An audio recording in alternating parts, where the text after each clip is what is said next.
everyone, welcome back to my channel. Today I'm going to talk about the things that I experienced with my natural hair so that hopefully you can avoid some of these things, or if you already have experienced them, we can just have a conversation of shared experiences below in the comment section.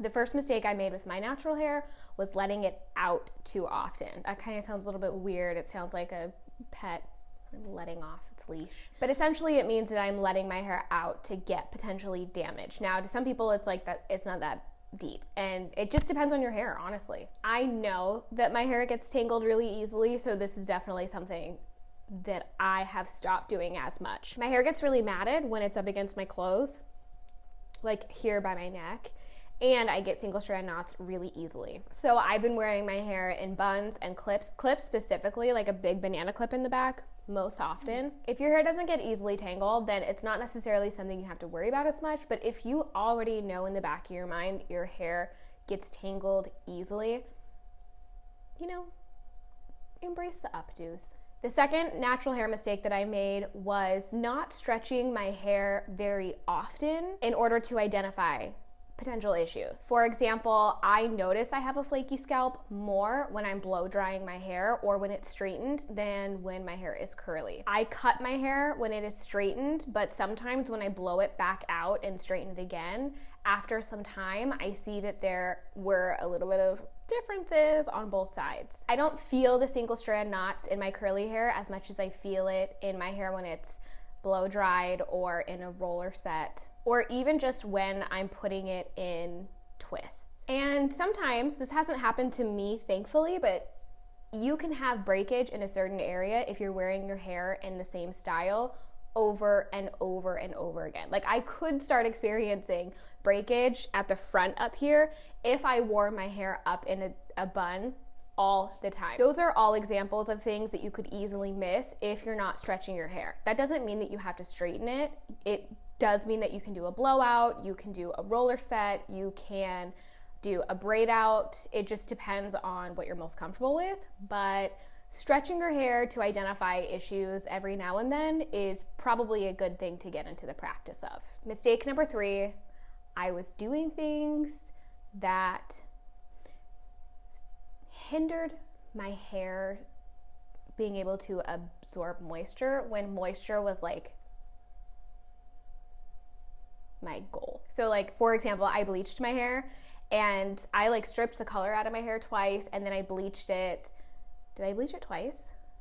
I feel like I might have bleached it twice. I don't really remember. This was a long time ago, and it made my hair really porous, and that was when I lived in Washington State, so it was constantly raining, and honestly, just the air doesn't get more wet. So my hair it should have been as moisturized as it could have been in that moment, and because I made my hair more porous, it meant that, yeah, my hair absorbed moisture easily, but it also means it let goes of moisture very easily. So I had a hard time holding on to moisture. So bleaching my hair, although I'll probably bleach it again in the future, just knowing that moisture was my goal and then I made my hair really porous probably doesn't work out so well. Another thing I did that didn't necessarily help my moisture was actually co-washing. And co-washing just doesn't work that well in my hair. Although it is supposed to be nourishing with conditioner and instead of shampooing, honestly, co-washing for me, if I already have a lot of product in my hair, which I do to get it to look like this,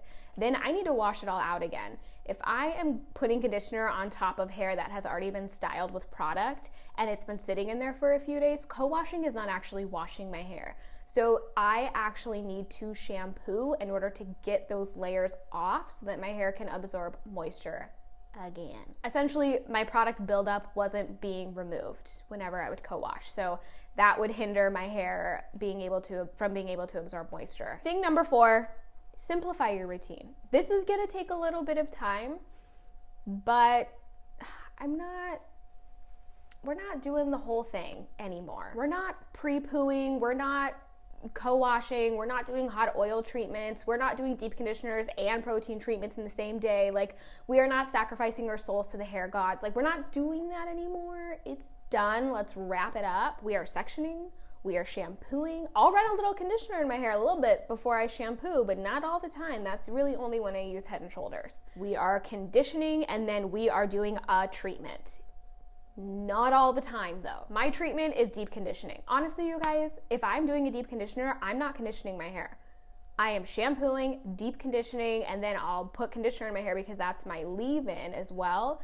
But I'm not gonna condition and then deep condition. It's just, I haven't seen a difference since I've stopped doing it, except that it just takes less time. So I'm not gonna do both. I'm not gonna condition and deep condition.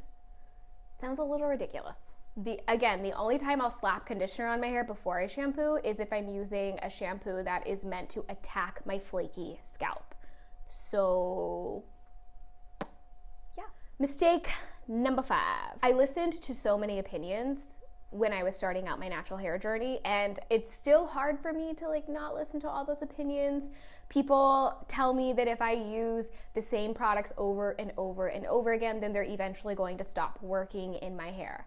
I have yet to see that happen, and some of the products that I'm using, I've been using for 6 years straight. People told me to stop using Eco Styler gel, and when I say people told me, I mean it was a rampant thing in the natural hair community of oh, stop using Eco Styler gel, don't do it, your hair's gonna fall out.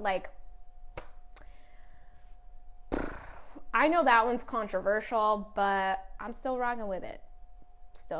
Anybody else, or am I all alone? At the end of the day, what works for me works for me. And if I try to implement other things that don't actually work for me, and I keep trying to work with that, I'm gonna get frustrated. And I'm gonna hate my hair journey. It's just a fact. I'm gonna start hating the fact that I have this natural hair that I feel like I have to take care of, and I have to do it this way. So I'm just gonna do what works for me, and we're gonna keep it moving. And the last one, mistake number 6, I consumed all of the, it's kind of like the last one, I consumed all of the rights and the wrongs in the natural hair community. Don't do this, but do this. Don't brush your hair, but finger detangle.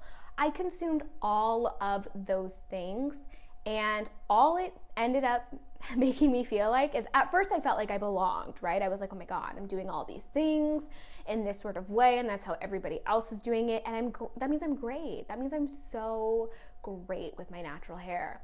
And as time moved on, when those things actually weren't working for me, aka I got a ton of single strand knots when I was finger detangling my hair, I started hating my natural hair journey, and I started punishing myself for the things that I was doing that I actually enjoyed doing. I didn't punish myself for bleaching my hair, but I've punished myself for playing around with cutting my hair, playing around with putting other colors in my hair. I punish myself mentally almost every time I straighten it. If you don't have fun with it, and you don't learn from the things that you would see in your own eyes are mistakes, then you're going to hate your journey. And that is, my friend, the opposite reason of why we all decided that we wanted to go natural in the first place, was because we wanted to embrace something about us that we haven't embraced before. And so now we are allowed to embrace all of the other things that come with it. We can cut our hair. We can color our hair. We can do certain styles. It's a flex. Our hair is a flex. Let's use it as a flex. That is all that I have for you for this video. If you have any natural hair mistakes and you're like, ooh, if somebody would have told me this, I wish I would have listened. Or if you're like, hey, so I can save anyone else from going through this, this is what I went through, then go ahead and put that comment down below. Thank you guys so much for watching. I love you, even if you don't love me back, and I'll see you in my next video. Bye. Oh, I haven't given you a kiss in so long.